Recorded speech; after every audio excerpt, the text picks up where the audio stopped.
नमस्कार।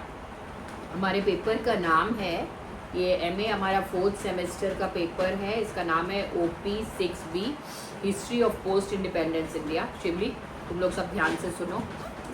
इसको बच्चों की तरफ कर दीजिए कैमरे को। आप लोग सब कैमरे को फेस कर रहे हैं। हेलो हाय कर दीजिए अपने हाथों से। नमस्ते करना है या हाथ हिला दीजिए। हाँ, सब लोग की अटेंडेंस कर चुकी है। हम लोग फर्स्ट यूनिट कर चुके हैं। फर्स्ट यूनिट पे भारत के विभाजन, प्रिंसली स्टेट्स का इंटीग्रेशन, संविधान और प्रशासन और राज्यों का पुनर्गठन कर चुके हैं। ये दूसरी यूनिट है और ये अर्थव्यवस्था से संबंधित है। इस यूनिट में हम जो मेन टॉपिक्स कर रहे हैं, इसको मैं करा चुकी हूँ पिछले दिन, लेकिन आपकी जानकारी के लिए मैं दोहरा रही हूँ। आप केवल सुनिए, इसकी रिकॉर्डिंग आपको उपलब्ध हो जाएगी और PDF बनवा देंगे। पहला है कि हमने 5 ईयर प्लान्स के थ्रू किस तरह से, ये अर्थव्यवस्था से संबंधित यूनिट है। इसका टाइटल दिया गया है development of Indian economy through planning, यानी प्लानिंग के आधार पर कैसे भारतीय अर्थव्यवस्था का पुनर्गठन किया गया। समझ में आ रहा है? जहाँ ना आए बताइएगा। तो इसके टॉपिक्स मैं बोल रही हूँ। इसके टॉपिक्स टोटल 7 आ रहे हैं। पहले ये आया है कि 5 ईयर प्लान्स के द्वारा कैसे अर्थव्यवस्था को, salient features of 5 year plans, मतलब पंचवर्षीय योजनाएं कौन कौन सी थी। हमारा ये समय है, पोस्ट इंडिपेंडेंस इंडिया है, 1947 के बाद से लेकर, और ये राजीव गांधी के काल तक है। ठीक है, इस काल में कौन कौन से 5 ईयर प्लान्स थे और उनके द्वारा अर्थव्यवस्था का किस प्रकार विकास हुआ। तो फर्स्ट है salient features of 5 year plans, दूसरा है भूमि सुधार, लैंड रिफॉर्म्स, तीसरा है कृषि सुधार, एग्रेरियन रिफॉर्म्स, चौथा, पांचवा और छठा क्रांतियों से संबंधित है। इंग्लिश में बोलते हैं green, white and blue revolution. Green यानी हरित क्रांति किससे संबंधित हुई? हरित क्रांति किससे संबंधित हुई? कृषि से, हाँ, एग्रीकल्चर से। और वाइट क्रांति दुग्ध से संबंधित, Verghese Kurien, Gujarat, Amul, Ahmedabad milk union limited, Amul. और ब्लू क्रांति जल से संबंधित। तो यहाँ पर हम संरक्षण की बात कर रहे हैं, पर्यावरण संरक्षण की। पर्यावरण में पशु पक्षी, कृषि और सारे 5 तत्व आते हैं और पानी भी आता है। तो ये 3 रेवोल्यूशंस हैं। इसके अलावा छठा टॉपिक आपका है, ये है कोऑपरेटिव मूवमेंट, सहकारिता आंदोलन। ठीक है, और 7वां टॉपिक जो अत्यधिक इम्पॉर्टेंट है, न्यू इकोनॉमिक पॉलिसी, नवीन आर्थिक नीति और ग्लोबलाइजेशन यानी वैश्वीकरण। ठीक है, हम पहले टॉपिक को ले लेते हैं। इसमें है पंचवर्षीय योजनाओं के तहत भारतीय अर्थव्यवस्था का कैसे विकास हुआ। लेकिन इसको जानने से पहले हमारे लिए इम्पोर्टेंट है हम ये जानें कि जब भारत आज़ाद हुआ तो उसकी अर्थव्यवस्था की स्थिति कैसी थी। मानी सी बात है शिवली, क्या स्थिति अच्छी थी या बुरी थी?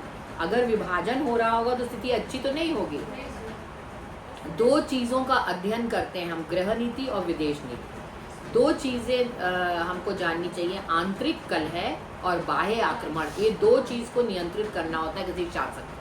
आंतरिक कलह तो चल रहा था क्योंकि साम्राज्यवादी शक्ति इंग्लैंड ने हम पर कब्जा किया था, और इंग्लैंड के कब्जे के फलस्वरूप हमारा इंग्लैंड जब जाता है डिवाइड एंड रूल की पॉलिसी का अनुसरण करता है, तो वो हमें विभाजित करके जाता है। विभाजन जब करता है तो जब पार्टीशन चल रहा होता है तो सांप्रदायिक दंगे चल रहे होते हैं। अर्थव्यवस्था को तो नुकसान ऐसी स्थिति में हो गई।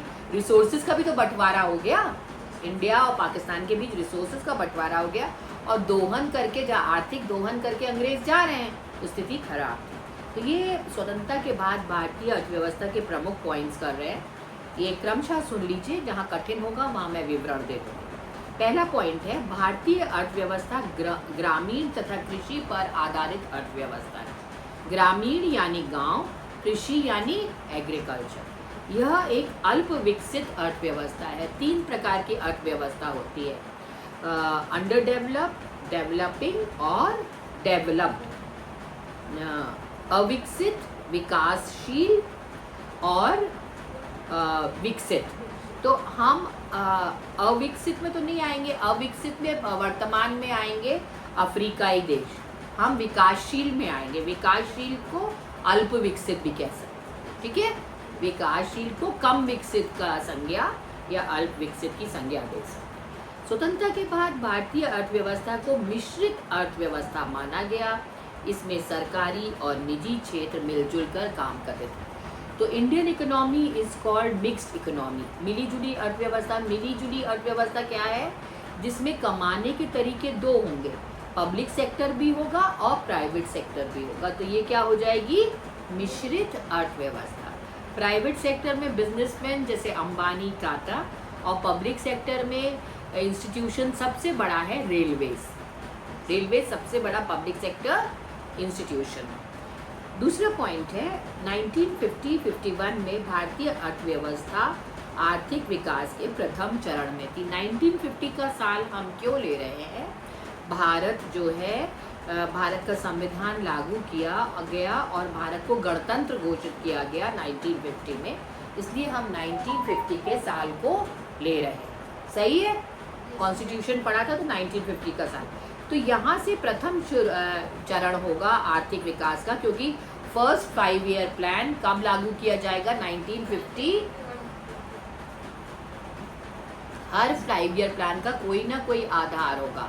क्योंकि हमारी अर्थव्यवस्था कृषि पे आधारित है, इसलिए फर्स्ट 5 ईयर प्लान का आधार कृषि होगा, सेकेंड का उद्योग होगा, और उसके बाद दोनों को आधार बना के तीसरी 5 ईयर प्लान आएगा।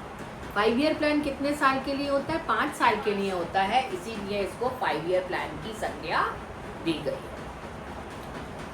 तो भारतीय अर्थव्यवस्था मिश्रित अर्थव्यवस्था है। सर्वाधिक श्रम शक्ति कृषि क्षेत्र में लगी थी, क्योंकि एग्रीकल्चर में 75% जनता लगी थी, तो इसलिए श्रम शक्ति यानी लेबर भी उसमें ज़्यादा लगा। सकल घरेलू उत्पाद में कृषि का योगदान सबसे ज़्यादा था। सकल घरेलू उत्पाद को इंग्लिश में ग्रॉस डोमेस्टिक प्रोडक्ट और शॉर्ट में जीडीपी कहते हैं। जीडीपी क्या है? अगर पूछा जाएगा ऑब्जेक्टिव में, सकल घरेलू उत्पाद। जीडीपी को मैं यहाँ नोट्स में लिख दे रही हूँ ऑब्जेक्टिव के लिए, ठीक है। सकल घरेलू उत्पाद पे गोला बना दे रही हूँ। आपको जब मिलेंगे ना ऑब्जेक्टिव, इसका क्वेश्चन बैंक बना लेंगे, ऑब्जेक्टिव, शॉर्ट क्वेश्चंस और लॉन्ग का, तो क्वेश्चन बैंक से आपको तैयार करना आसान हो जाए। सकल घरेलू उत्पाद को जीडीपी कहेंगे, ग्रॉस डोमेस्टिक प्रोडक्ट। डोमेस्टिक मतलब घर के अंदर, प्रोडक्ट मतलब उत्पाद, कितना टोटल उत्पाद देश में हुआ, उसको कहेंगे सकल घरेलू उत्पाद। यह क्यों इम्पोर्टेंट है? क्योंकि हम अर्थव्यवस्था का अध्ययन कर रहे हैं, और अर्थव्यवस्था में 50 के साल में 50 से लेके 5 साल तक कृषि का आधार है। तो कृषि का योगदान सबसे ज़्यादा होगा उत्पाद में। क्या ये बात आपको क्लियर हो गई? कृषि आधार है अर्थव्यवस्था की, तो कृषि का योगदान होगा उत्पाद में। शिवली, ये बात क्लियर हो गई आपको?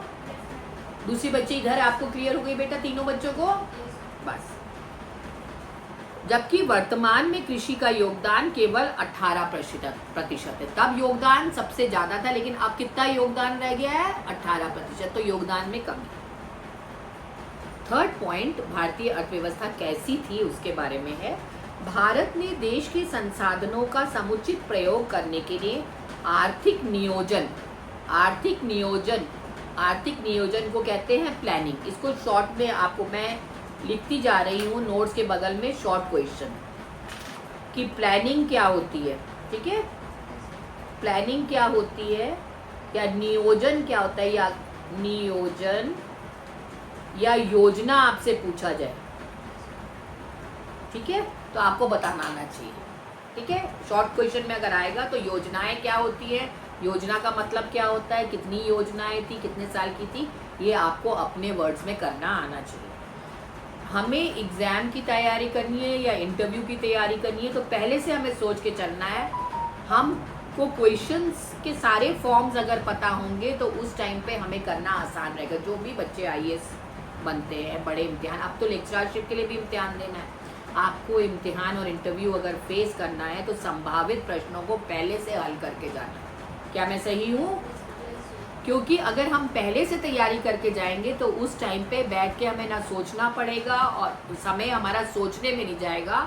हमारे लिखने की स्पीड तब तेज़ होती है जब हम पहले से तैयारी करें। तो सारे संभावित प्रश्न जैसे हम बोर्ड एग्जाम्स में पहले तो सॉल्व करके रखे थे, अभी भी पहले से सॉल्व करके रखें। सारे संभावित प्रश्नों की लिस्ट रखेंगे, लॉन्ग, शॉर्ट और ऑब्जेक्टिव। पहले से तैयारी होगी तो स्पीड भी ज़्यादा होगी और हमारा मार्क्स का परसेंटेज भी अच्छा रहेगा। और ये तैयारी हमारे JRF में भी काम आएगी और आगे इम्तिहानों में कोई भी कंपटीशन या इंटरव्यू देते हैं, किसी भी फील्ड में चले जाएं, प्रशासन में जाएंगे या शिक्षा में जाएंगे, इम्तिहान तो फेस करेंगे। तो ये हो गया कि भारतीय अर्थव्यवस्था की स्थिति क्या थी किससे पहले, 1950 से पहले या भारत के स्वतंत्र होने के पश्चात से लेके 47 से लेके 50 तक। ठीक है, अब हमारा फर्स्ट टॉपिक शुरू होगा। ये हमने करी बैकग्राउंड क्या थी इस यूनिट की। अब फर्स्ट टॉपिक आ रहा है योजनाओं के। योजना पे अगर पूछा जाए योजनाबद्ध योजनाएं अर्थव्यवस्था में क्या मायने रखती हैं, तो ये आपको करना आना चाहिए। तो योजनाओं के माध्यम से भारतीय अर्थव्यवस्था का विकास, ये लॉन्ग में भी तैयार करना है, शॉर्ट में भी और ऑब्जेक्टिव में। ठीक है, 5 ईयर प्लान्स हमारे लिए मोस्ट इम्पॉर्टेंट है हमारी अर्थव्यवस्था के लिए। तो इसको हम सब प्रकार के क्वेश्चंस के लिए इसकी तैयारी करें। शिवली क्लियर? दोनों बच्चे अपना नाम बोले, बाकी दोनों बच्चे। हाँ, अंजना और आप? दीपा। अंजना और दीपा क्लियर? तो 5 ईयर प्लान्स पे आ रहे हैं। इसमें बताया जा रहा है कि जो हम योजनाओं का अध्ययन कर रहे हैं वो 1950 से लेके 1990 तक की योजनाएं कर रहे हैं। इसको सुन लीजिए और फिर उसके बाद योजना का तात्पर्य कर लिया है हमने, योजना के उद्देश्य करेंगे और उसके बाद योजना के उद्देश्य, फिर योजना के फीचर्स। ठीक है, हर चीज़ में यही करते हैं ना, कारण घटना परिणाम करते हैं।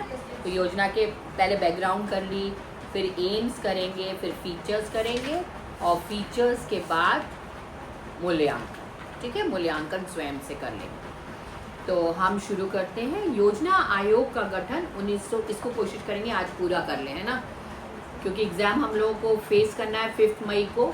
तो हमको 10 दिन पहले सिलेबस को रोकना है, 10 दिन पहले रोकना है। वापस आ रहे हैं। योजना आयोग का गठन 1950 में किया गया। आयोग के पदेन अध्यक्ष प्रधानमंत्री होते थे। जो भी योजना आयोग था उसका अध्यक्ष कौन होगा? प्रधानमंत्री। कब योजना आयोग कब बना है? 1950। तो इसमें मैं इंपॉर्टेंट मार्क कर दे रही हूँ बेटा, ऑब्जेक्टिव दे। मैं सब जगह लिखती जा रही हूँ किस प्रकार का क्वेश्चन बन रहा है। ठीक है, योजना आयोग पे मैंने ऑब्जेक्टिव दिया, मैं लिखती जा रही हूँ, वो तुमको दिख जाएगा। ये तो मेरी रिकॉर्डिंग वॉइस जा रही है तो इसी में आपको सुनाई दे जाएगा कौन सा ऑब्जेक्टिव के लिए है। आप सुन सकते हैं और जो नहीं सुन सकते उनको ये लिखा दिख जाएगा। आयोग का पदेन अध्यक्ष प्रधानमंत्री होता था। आयोग का एक मनोनीत उपाध्यक्ष भी होता था जिसका पद कैबिनेट मंत्री के बराबर होता था। तो प्रधानमंत्री और एक कैबिनेट मंत्री इसमें। यह संस्था देश के भौतिक और मानवीय संसाधनों का अनुमान लगाती है। भौतिक मतलब ज्योग्राफिकल रिसोर्स, मतलब ज्योग्राफिकल रिसोर्स भूमि, क्या जल, थल और वायु।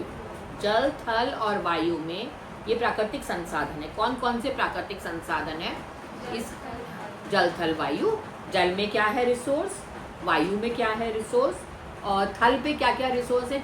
खनिज पदार्थ हो सकते हैं, फसल हो सकती है, कुछ भी हो सकता है। इन तीनों एटमॉस्फेयर्स में आपको जल, थल और वायु में आपके आ जाएंगे भौतिक रिसोर्स। और मानवीय संसाधन को बोलते हैं इंग्लिश में ह्यूमन रिसोर्स। ह्यूमन रिसोर्स में कौन आता है? हमारा, चाहे पुरुष हो चाहे स्त्री हो, मानव। ठीक है, ह्यूमन रिसोर्स में मानव संसाधन आएगा। अब इसको समझ लीजिए। अब मानवीय संसाधनों पे हम आपसे मानवीय संसाधनों की इम्पोर्टेंस पे अगर शॉर्ट नोट बोले, ठीक है, मानवीय संसाधनों पे तो आपको आना चाहिए क्यों इम्पोर्टेंट होता है ह्यूमन रिसोर्स। भौतिक, हाँ बताइए।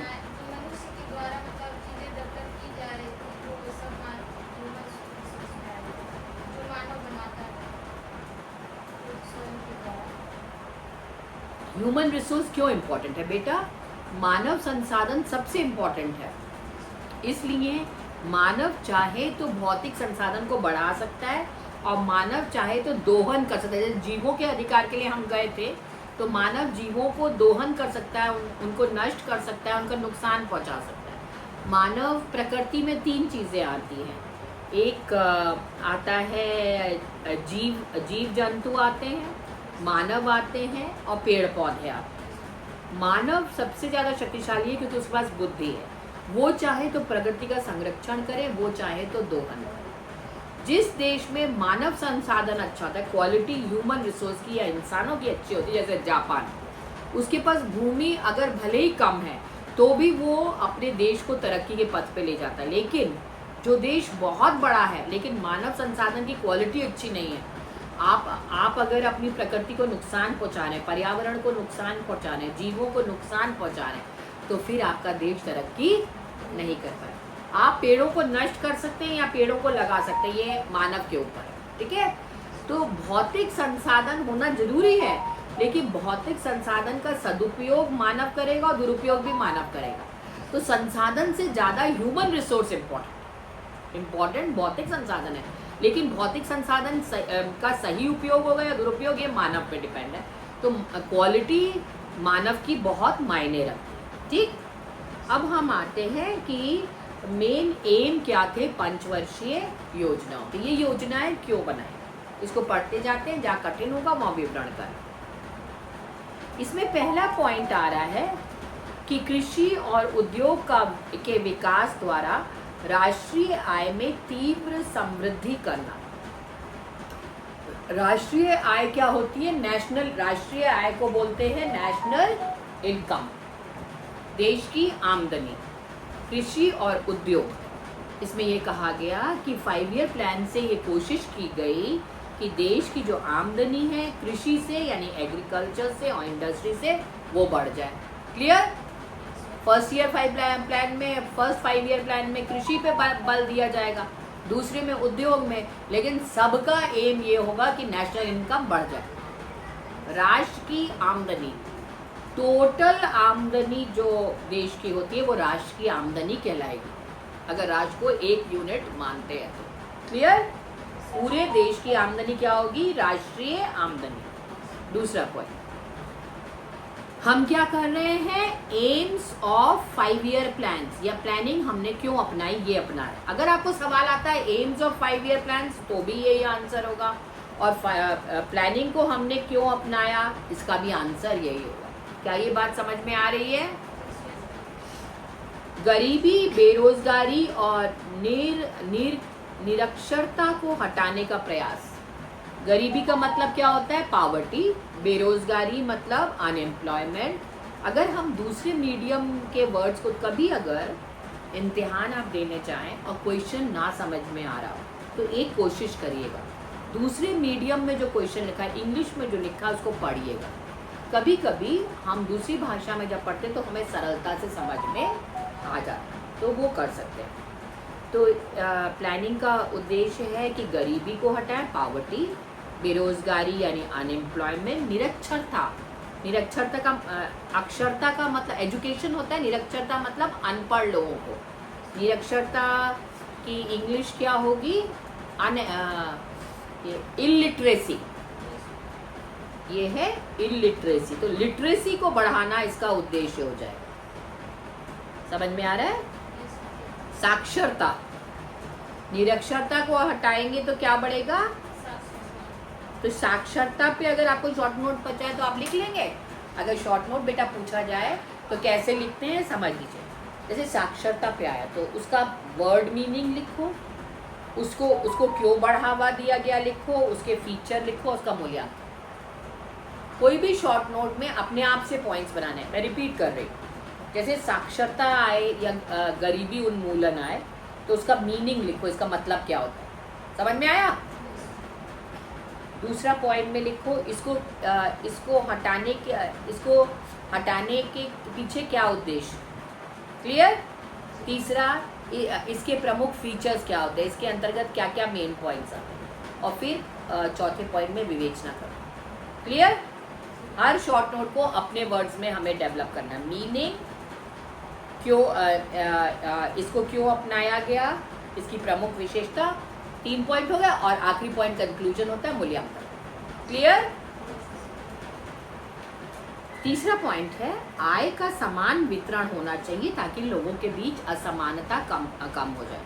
ये कहा जा रहा है कि देश में जो भी आमदनी है, ठीक है, आमदनी पूरे देश की आमदनी, राष्ट्रीय आमदनी जो है वो इस तरह से बांटी जानी चाहिए कि लोगों में असमानता ना आए। ऐसा ना हो कि किसी को अधिक प्राप्त हो और किसी को कम। ठीक है बेटा? असमानता को दूर करने का इसमें प्रयास किया जाए। आर्थिक शक्ति का विकेंद्रीकरण, अर्थव्यवस्था में नीति को ऐसा अपनाया जाए कि डिसेंट्रलाइजेशन हो, सारी शक्ति केंद्र के पास निहित ना हो, राज्यों को भी अधिकार हो, लोकल गवर्नमेंट को या स्थानीय संस्थाओं को भी अधिकार हो। क्या ये आपको समझ में आ रहा है? हमारी सरकार किन 3 लेवल पे चलती है? राष्ट्रीय स्तर, राज्य स्तर और स्थानीय स्तर। शिवली और ये बच्चे ने क्या बोला, आपका नाम बार बार भूल जा रही हूँ। हाँ, शिवली और अंजना वॉइस मोड में अपनी अटेंडेंस डाल देना, ठीक है? जो कि समर्थ की क्लास बनेगी तो समर्थ की क्लास में जो क्लास में आ रहा है सिर्फ उसको अटेंडेंस मिलेगी। तो मैं बोल दे रही हूँ आज की क्लास में अटेंडेंस शिवली, अंजना और आप दीपा, 3 ही जने मौजूद है। इसको टाइप करवा देना किसी से। नेक्स्ट पॉइंट है एक ऐसी सामाजिक व्यवस्था बनाना जिसमें सभी लोग आर्थिक और सामाजिक विकास के समान अवसर। इसमें मेन पॉइंट है समान अवसर, इक्वल अपॉर्चुनिटी। हम राइट्स और ड्यूटीज की बात करते हैं संविधान में, तो यहाँ कराया जाए सबको समान अवसर हो, जाति, धर्म या लिंग के आधार पर कोई भेदभाव नहीं। तो ये समान अवसर नेक्स्ट पॉइंट है। और लास्ट पॉइंट है नियोजन का मुख्य लक्ष्य अर्थव्यवस्था की समृद्धि दर को ऊपर उठाना है। समृद्धि दर को बोलते हैं rate of progress. Rate of, जो प्रोग्रेस करने की दर है, जो समृद्धि या उन्नति की दर, समृद्धि और उन्नति एक सी बात हो जाएगी। उन्नति की जो दर है या रेट है वो हमेशा बढ़ता रहे, ऐसा 5 ईयर प्लान्स का मकसद होगा। क्या ये सब बातें समझ में आ रही है? इनको आपको थोड़ा सा रखना या याद स्मरण तो करना ही होगा एम्स को। ये सभी लक्ष्य प्राप्त करने में सबसे बड़ी समस्या ये रही कि समृद्धि और कल्याणकारी उद्देश्य में परस्पर विरोध होता है और उन्हें एक साथ प्राप्त नहीं किया जाता। बेटा अगर प्रोग्रेस करनी है, जहाँ देश अगर प्रोग्रेस करता है तो गरीब और अमीर के बीच खाई आ जाती है, अमीर और अमीर हो जाता है, गरीब का स्तर ऊंचा बनता है, लेकिन एक डिफरेंस अमीर और गरीब के बीच बना है। तो प्रोग्रेस में क्या होता है, अमीर और अमीर हो जाएगा और गरीब जो है गरीब से हटकर मिडिल क्लास में आ जाएगा, लेकिन दोनों में डिफरेंस तो रहेगा। और कल्याण की जब हम बात करते हैं, जब हम कल्याण या हम कल्याणकारी देश बोलेंगे तो इसको इंग्लिश में क्या बोलेंगे? कल्याण को वेलफेयर, वेलफेयर स्टेट बोलते हैं ना। कल्याणकारी को, इंडिया को वेलफेयर स्टेट बोलते हैं। जब आप वेलफेयर स्टेट की बात करोगे तो अमीर और गरीब में अंतर को दूर करना। क्या ये समझ में आ रहा है? तो प्रोग्रेस करेंगे तो अंतर आएगा, लेकिन अगर हम कल्याणकारी देश बना रहे हैं या वेलफेयर स्टेट बना रहे हैं तो गरीब और अमीर में अंतर हट जाना चाहिए। तो ये दोनों बातें अलग हैं, दोनों बातें एक साथ नहीं हो पाई। हम प्रयास करेंगे हमारा देश प्रगति करे, लेकिन ये थोड़ा सा अंतर इन दोनों वर्गों के बीच, सिंपल भाषा में समझ लीजिए कि देश तरक्की करेगा लेकिन अमीर गरीब का अंतर बना रहेगा, गरीब का कंडीशन इम्प्रूव हो जाएगा। क्लियर? तो ये हो गए उद्देश्य। इसको दोहरा नहीं रहे हैं क्योंकि दोहराने में समय अधिक लगता है। इसको स्वयं से आप 1-2 बार सुनिएगा, याद हो जाएगा। अब हम करेंगे हमारा फर्स्ट पॉइंट था कि salient features of 5 year plans था। दूसरा है हाँ, फर्स्ट टॉपिक यही है, लेकिन हम उद्देश्य ही कर पाए अभी। अब हम आते हैं सेलिएंट फीचर्स में प्रमुख विशेषता। प्रमुख विशेषताएं जो पंचवर्षीय योजनाएं की हैं बेटा, इसमें मैं मेन पॉइंट्स पहले पढ़ती हूँ। एक है आर्थिक समृद्धि, ये प्रयास किया जाएगा कि इकोनॉमिक प्रोग्रेस हो देश। क्लियर? ओके। सेकंड पॉइंट है समानता है। समानता का मतलब क्या है? इक्वालिटी।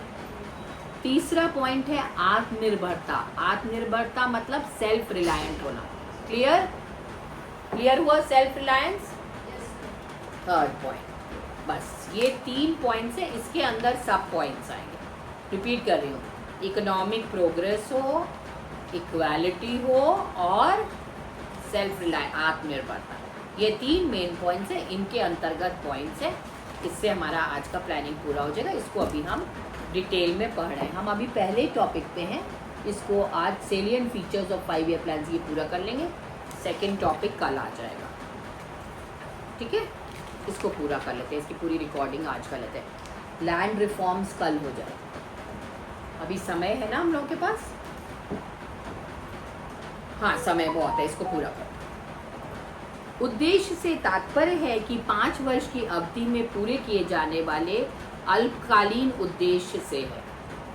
उद्देश्य या सेलिएंट फीचर्स में हम पढ़ेंगे कि किन बातों पे ये पंचवर्षीय योजनाएं आधारित।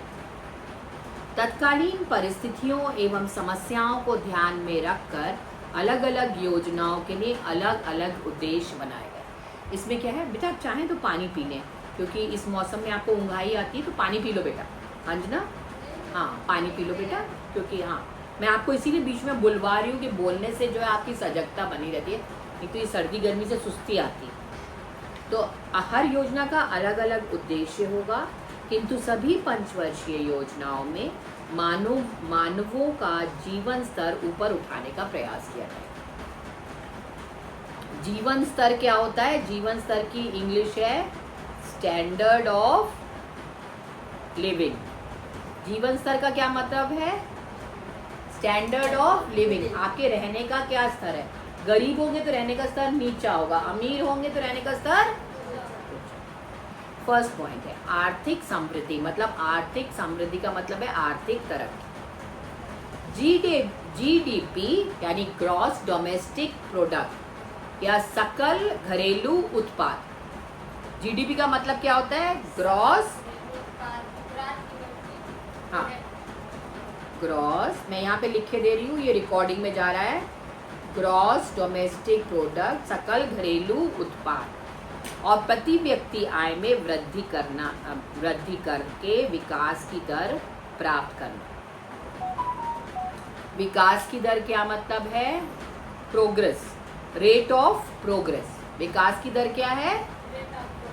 Rate of progress. विकास की दर कब हमको पता चलेगी? जब हमारा जीडीपी या हमारा उत्पादन देश का अधिक। स्वतंत्र भारत की अर्थव्यवस्था की संरचना में निरंतर परिवर्तन हुआ। जो हमारी अर्थव्यवस्था थी स्वतंत्रता के बाद, उसके रूप में परिवर्तन आता जाए। स्वतंत्रता के बाद सेवा क्षेत्र का अंशदान अर्थव्यवस्था में बढ़ता जा रहा, जबकि कृषि क्षेत्र का योगदान घटता जा रहा। जैसे जैसे हम 1947 से आगे के वर्षों में बढ़ेंगे तो कृषि का योगदान कम होगा, अन्य क्षेत्रों का बढ़ जाएगा। इसको समझिए, कृषि का योगदान घटता जा रहा है, इसको मैंने अंडरलाइन कर दिया। जब देश अविकसित होता है, अंडर डेवलप्ड होता है, तो कृषि उसकी अर्थव्यवस्था का आधार होती है। क्या ये क्लियर है? मैंने आपको समझाया था कि अर्थव्यवस्था यानी पैसे की व्यवस्था एक सर्कुलर मोशन में चलती है। आपने खर्चा किया, वो मेरी आमदनी या सैलरी बन गई। मैंने अपनी सैलरी खर्च करी तो वो दूसरे की आमदनी बन गया। क्लियर? और वो दूसरा आदमी जिसको मैंने पैसा दिया वो अपनी सैलरी खर्च करेगा तो वो तीसरे की आमदनी बन जाएगी। तो इस तरह से गोल चक्कर में पैसा चलता रहता है। इसको बोलते हैं अर्थव्यवस्था, पैसे की व्यवस्था। और किसी भी अर्थव्यवस्था में कमाने के 3 तरीके होते हैं। पहला कृषि, फिर उद्योग, फिर व्यापार। जब हम एक अविकसित देश होंगे तो कृषि, विकासशील होंगे जैसे भारत या अल्प विकसित होंगे तो उद्योग, और जब विकास हो जाएगा तो चाइना, अमेरिका और जापान की तरह व्यापार है। ये क्लियर हो गया आपको? तो जब भारत इंडिपेंडेंट होता है तो हमारी अर्थव्यवस्था कृषि पे आधारित होती है, लेकिन जैसे जैसे आगे बढ़ेंगे उद्योग आएगा।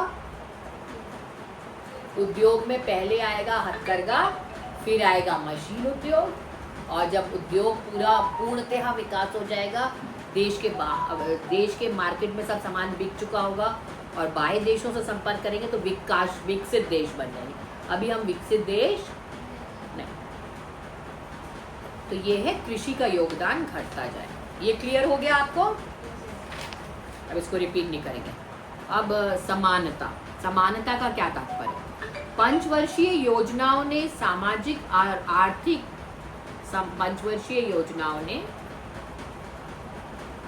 आर्थिक और सामाजिक न्याय के उद्देश्य को अपनाया। इसमें पॉइंट्स क्या हैं? फर्स्ट, आर्थिक विषमताओं में कमी करना, इकोनॉमिक प्रॉब्लम्स लोगों को फेस ना करनी पड़े। इसको समझ लीजिए। भारत में 2 प्रकार की आर्थिक विषमताएं पाई जाती हैं। इकोनॉमिक प्रॉब्लम्स कैसी पाई जाती हैं? एक विषमताएं पाई जाती हैं, एक आय की असमानता और दूसरी संपत्ति के वितरण में असमानता। किस तरह की इकोनॉमिक प्रॉब्लम्स है? इसमें एक है इनकम को लेकर, ठीक है, एक पॉइंट है इनकम को लेकर, और दूसरा पॉइंट है प्रॉपर्टी। इनइक्वालिटी किन चीज़ों से दिखाई दे रही है? कि लोगों की इनकम समान नहीं है, और दूसरी इनइक्वालिटी कैसे दिखाई दे रही है? कि लोगों की संपत्ति समान। ये दो चीज़ें हमको इंगित कर रही हैं कि असमानता है या नहीं। इन असमानताओं को कम करने के लिए कर प्रणाली और गांवों में भूमि का पुनर्वितरण किया गया। ये इनइक्वालिटी जो है इनकम और प्रॉपर्टी में, संपत्ति में, इसको दूर करने के लिए क्या होगा? भूमि का पुनर्वितरण। एक काम किया जाएगा, भूमि को सरकार पुनः से पूरा असेसमेंट करके पुनः से बांटेगी। पुनः क्यों बांटेगी? सरकार का उद्देश्य है समानता लाना। समानता लाने के लिए जो वंचित होगा उसको भूमि दी जाए, चाहे बंजर भूमि दे दे, बंजर भूमि को उपजाऊ करके दे दे, या जिसके पास अधिक है उससे लेके दे दे, या राष्ट्रीय संपत्ति में से दे दे। क्या करती है कि सरकार को, तो भूमि का पुनर्वितरण सरकार करेगी। एक तरीका यह है, और दूसरा है कर प्रणाली, जो टैक्सेस ऐसे लगाएगी कि अमीर और गरीब में अंतर खत्म हो जाए। ठीक है, एक टैक्स पे कंट्रोल करेगी और दूसरा भूमि का डिस्ट्रीब्यूशन। सॉल्यूशन क्या है? टैक्स सिस्टम के द्वारा सॉल्यूशन लाएगी और लैंड डिस्ट्रीब्यूशन। इसमें क्या होगा बेटा? किसान को भूमि मिलनी चाहिए, सरकार का ये मकसद रहेगा। ठीक है, नेक्स्ट पॉइंट है आर्थिक शक्ति के केंद्रीकरण पर रोक। सारी शक्ति जो है केंद्र सरकार के हाथ में ना हो, राज्य और स्थानीय संस्थाएं भी सशक्त हो, ये प्रयास किया जाए। कमजोर वर्ग के लोगों पे विशेष ध्यान। कमजोर लोगों में कौन कौन से लोग आते हैं? एक आएंगे पिछड़े वर्ग के लोग, दूसरा आएगा महिला, तीसरा बच्चे, चौथा दिव्यांग। अपंग लिखा गया है लेकिन अब अपंग शब्द नहीं होता। ठीक है, चौथा दिव्यांग और पांचवा है बुजुर्ग। बच्चे, महिला, दिव्यांग और बुजुर्ग, 5 तरह के लोगों के ये कमजोर वर्गों में आते हैं, इनका उत्थान। लास्ट उद्देश्य पंचवर्षीय योजनाओं का क्या? इसको करते हैं आत्मनिर्भर। आत्मनिर्भर को इंग्लिश में क्या बोलते हैं? Self reliant. हम कैसे सेल्फ रिलायंट बने? तो शुरू में कृषि को बढ़ावा देंगे, बाद में उद्योग को बढ़ावा देंगे। इसके पॉइंट समझ लीजिए। आत्मनिर्भरता से आशय उन वस्तुओं पे निर्भरता को कम करना है जिन्हें देश में ही उत्पादित किया जा सके।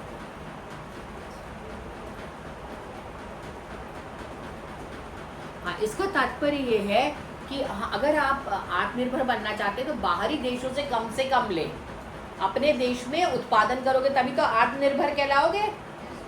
अपने जरूरत की चीज खुद से उत्पन्न।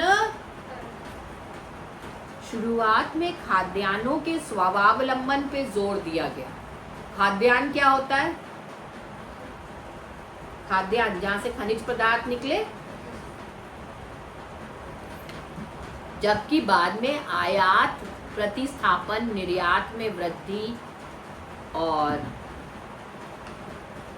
इन सब पर अनिवार्य साजो सामान में स्वावलंबन के प्रयास किए गए। देखो बेटा, आत्मनिर्भर का मतलब है कि खुद से स्वयं का उत्पादन करो, चाहे कृषि का क्षेत्र हो, चाहे मिनरल रिसोर्सेज हो, खनिज पदार्थ हो, खुद से उत्पादन करो और हाँ, बाहरियों से कम लो। बस बाहर देश से कम लेना पड़े और खुद से उत्पादन। संक्षेप में ये हो गया। ये किताबी भाषा को छोड़ दो क्योंकि किताबी भाषा आपको याद नहीं होने वाली। फिर नेक्स्ट पॉइंट है आधुनिकीकरण का सामान्य अर्थ है तकनीक का प्रयोग। अपने देश में जो भी उत्पादन कर रहे हैं उसमें तकनीक को ले लो। टेक्निक की इंग्लिश लिख लेते हैं। ये टेक्निक का इस्तेमाल कृषि और उद्योग दोनों में होगा। ठीक है, मैंने लिख दिया एग्रीकल्चर और इंडस्ट्री। तकनीक आधुनिक कृषि में भी लाओ और इंडस्ट्री में भी लाओ, तभी हम आत्मनिर्भरता की बात हो रही। आत्मनिर्भरता के लिए पहले खुद से उत्पादन करो, दूसरे देशों से कम लो। फिर आत्मनिर्भर कैसे बनेंगे? जब हमारी तकनीक मॉडर्न होगी। तकनीक हम दूसरों से सीख सकते हैं।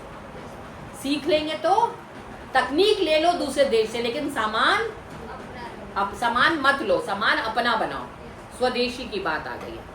नवीन तकनीक का प्रयोग करो, लेटेस्ट तकनीक को यूज करना चाहिए। इससे दो फायदे होंगे।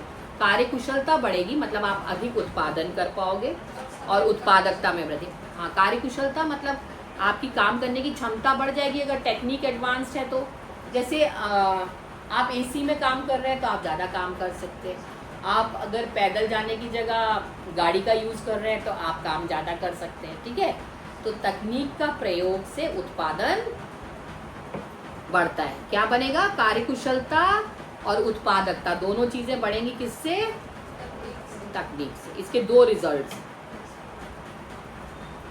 सामाजिक दृष्टिकोण में परिवर्तन। सामाजिक दृष्टिकोण में परिवर्तन विकास में महत्वपूर्ण भूमिका अदा करता है, जैसे परिवार नियोजन, लड़का लड़की में समानता और महिलाओं को समान अधिकार। बेटा 3 पॉइंट्स कवर किए गए हैं। आपका सामाजिक दृष्टिकोण, सोशल अप्रोच। दृष्टिकोण को इंग्लिश में बोलते हैं अप्रोच। दृष्टिकोण 3 चीज़ों से मालूम दे रहा है। आप लिंग में भेदभाव करते हैं या नहीं, आप महिलाओं को अवसर देते हैं या नहीं, और तीसरा आप बर्थ कंट्रोल, परिवार नियोजन करते हैं या नहीं। अगर आप पॉपुलेशन पे कंट्रोल नहीं करेंगे तो फिर देश की क्वालिटी जनता की अच्छी नहीं। तो इन 3 बातों से हम देश में क्वालिटी लाएंगे, आत्मनिर्भरता लाएंगे।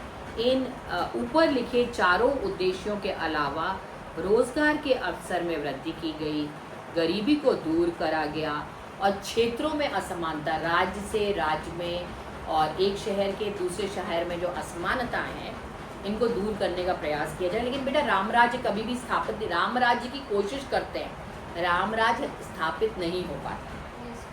ठीक है, सब और शांति हो और सब खुश हो, ऐसी स्थिति पे हम रीच तो नहीं कर पाते, लेकिन ये हमारा हमेशा एम रहता है। इस एम की तरफ प्रयास करेंगे, आत्मनिर्भरता का प्रयास करेंगे, तभी तो उस ओर पहुंच पाएंगे। पूरे समाज को समानता दे पाए ना दे पाए, अगर हमने 75% को दे दिया तो हम अपने उद्देश्य में। तो ये हमने अभी किया है, आपके साथ आज किया है। भारतीय अर्थव्यवस्था क्या स्थिति थी जब देश आज़ाद हुआ, और प्लानिंग क्यों अपनाई गई, प्लानिंग के पीछे उद्देश्य क्या थे, और प्लानिंग के प्रमुख फीचर्स। क्लियर? और इसका प्रभाव आप स्वयं से लिख सकते।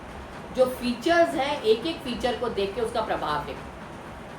अगर असमानता को दूर करेगा तो समानता आएगा, प्रोडक्शन की कमी को दूर करेगा तो प्रोडक्शन बढ़ेगा, डिफरेंसेस को दूर करेगा तो कॉमन सौहार्द बढ़ेगा, मतलब देश बाहर से खरीदना बंद करेगा तो देश का उत्पादन बढ़ेगा।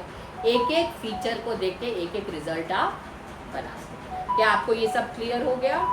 आपको पंचवर्षीय योजना का तात्पर्य समझ में आ गया? स्थिति क्या थी अर्थव्यवस्था की इंडिपेंडेंस पे, ये समझ में आया? कैसा देश था, क्या हालत थी जब हम आज़ाद हुए, क्या ये आपको ध्यान है? पंचवर्षीय योजनाएं क्यों अपनाई गई ये समझ में आ गया? इसके फीचर्स समझ में आ गए? रिजल्ट्स हमने नहीं लिखे हैं। रिजल्ट्स आप कैसे बनाएंगे? एक एक फीचर को देख के, जब आप फीचर्स लिख लेंगे ना बेटा, तो एक एक फीचर को याद करके आप रिजल्ट बनाने, इसको पहले से प्रैक्टिस कर लीजिए। मैं दोहरा दे रही हूँ आपको रिजल्ट्स के मैं पॉइंट्स बना दे रही हूँ, क्योंकि आप देख नहीं सकते तो आपको दिक्कत आएगी बनाने में, ठीक है? तो मैं आपके लिए बना रही हूँ। पहला पॉइंट था फीचर्स में आर्थिक समृद्धि या इकोनॉमिक प्रॉस्पेरिटी। तो इकोनॉमिक प्रॉस्पेरिटी उद्देश्य है, तो इकोनॉमिक प्रॉस्पेरिटी ही रिजल्ट, ठीक है? पहले फीचर से हम रिजल्ट बनाएंगे कि हमें इकोनॉमिक प्रॉस्पेरिटी मिली। और इकोनॉमिक प्रॉस्पेरिटी किन तीन चीज़ों में दिखाएंगे? कृषि, उद्योग और व्यापार। इनमें क्या क्या डेवलपमेंट हुआ ये लिखें। क्लियर? पहला रिजल्ट। दूसरा पॉइंट है समानता। समानता किस प्रदेशों के बीच आई, लिंग के बीच आई, किस किस क्षेत्र में समानता आई? आप इसे ये इकोनॉमी से संबंधित है ना बेटा, तो समानता फिर कृषि, उद्योग और व्यापार में कैसे आ रही? तीसरा है आत्मनिर्भरता।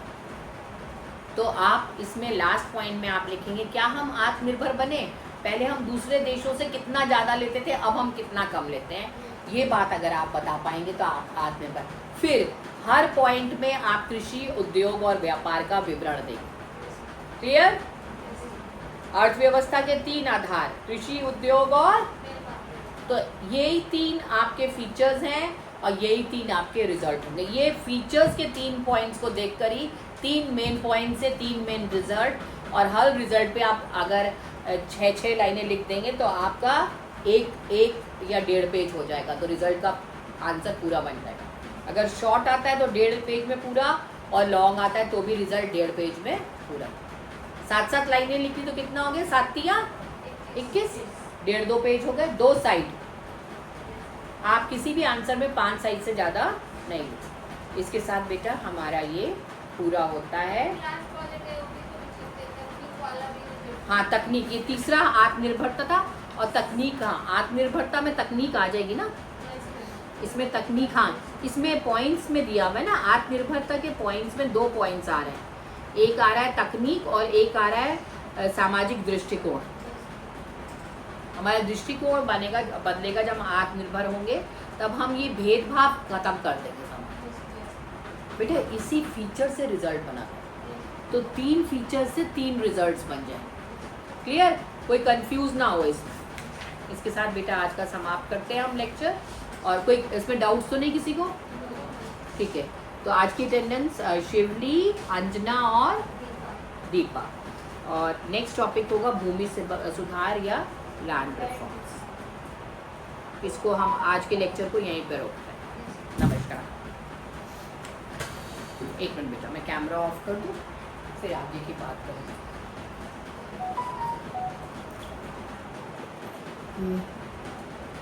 चल रहा है? हाँ, चल रहा है।